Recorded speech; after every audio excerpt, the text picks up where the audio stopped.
Yak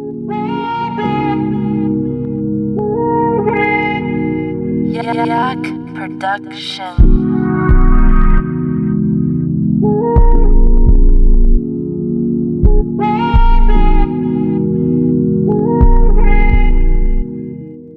operation successful रहा। अब राहुल खतरे के बाहर है। थोड़े ही दिनों में आप राहुल को घर ले जा सकते हैं। धन्यवाद डॉक्टर साहब। ऐसा कहकर सुहास शांता राहुल के पास चले जाते हैं।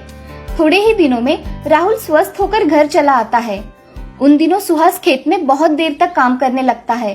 तभी राहुल अपनी माँ से, माँ, पिताजी इतने समय खेत में काम क्यों करते हैं?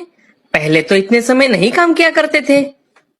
बेटा, तुम्हारे ऑपरेशन को ज्यादा पैसे लगे हैं ना, इसीलिए तुम्हारे पिताजी ज्यादा काम कर रहे हैं। ये सब सुन राहुल उदास हो जाता है। उसी दिन राहुल के घर शरद सिंह आते हैं। उन्हें देख राहुल, आपको कौन चाहिए? सुहास कहाँ पर है? मुझे उससे काम था। पिताजी घर पर नहीं है, आप मुझे बताइए, मैं उनको बता दूंगा। पिताजी घर पर आए तो उन्हें बताना। शरद सिंह ने जल्दी पैसे लौटाने के लिए बोला है। कैसे पैसे लौटाने हैं? कैसे पैसे लौटाने हैं? तुम्हारे ऑपरेशन के समय तुम्हारे पिताजी ने मुझसे लिए थे, वही पैसे याद दिलाने के लिए आया हूँ। तुम्हारे पिताजी आए तो उन्हें बता देना। मैं चलता हूँ। जी। अब राहुल सोच में डूब जाता है और सोचते सोचते अपने घर में चला जाता है।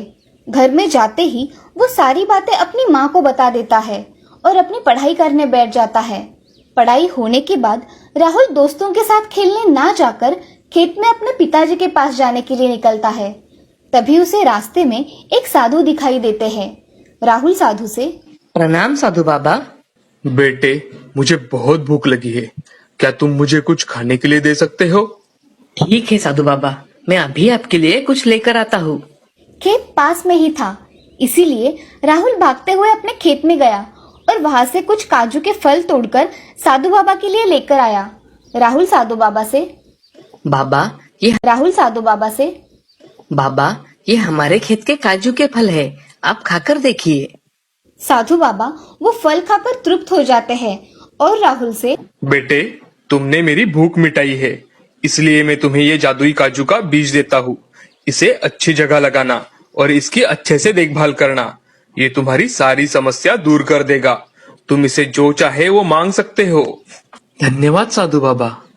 ऐसा कहकर राहुल साधु बाबा के पैर पड़कर उनसे आशीर्वाद लेता है और वो जादुई काजू का बीज लेकर अपने घर चला आता है। घर आकर राहुल उस बीज को अपने आंगन में लगा देता है। अगले दिन देखता है तो उस बीज की जगह आज एक छोटा पौधा उगा हुआ है। ये देख राहुल बहुत खुश हो जाता है और 5 ही दिन में वो बीज का बड़ा पेड़ तैयार हो जाता है। उस काजू को पेड़ को देख सुहास शांता से, अरे शांता, ये काजू का पेड़ अचानक हमारे घर के सामने किसने लगाया है?